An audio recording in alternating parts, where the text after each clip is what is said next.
500 மற்றும் 1000 ரூபாய் நோட்டுகள் செல்லாது என்ற அறிவிப்பால் ஏழை எளிய மக்கள் பாதிக்கப்பட்டுள்ளதாக இந்திய கம்யூனிஸ்ட் கட்சியினர் மாநிலம் தழுவிய ஆர்ப்பாட்டத்தில் ஈடுபட்டனர். அரியலூரில் இந்திய கம்யூனிஸ்ட் கட்சி சார்பில் நடத்தப்பட்ட ஆர்ப்பாட்டத்திற்கு அக்கட்சியின் மாவட்ட செயலாளர் உலகநாதன் தலைமை வகித்தார்.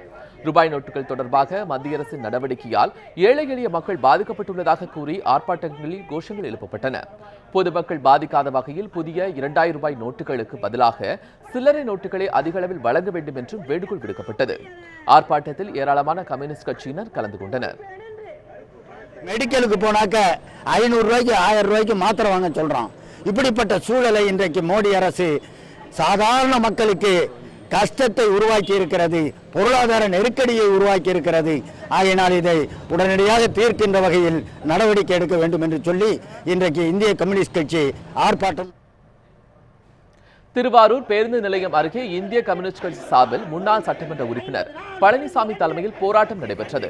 இதேபோன்று திருவாரூர் மாவட்ட ஆட்சியர் அலுவலகம் முன்பு கூட்டுறவு வங்கி ஊழியர்கள் ஆர்ப்பாட்டத்தில் ஈடுபட்டனர். கூட்டுறவு வங்கிகளுக்கு நேரடியாக ரிசர்வ் வங்கி பணத்தை வழங்க வேண்டும் என்றும் முழக்கங்கள் எழுப்பப்பட்டன.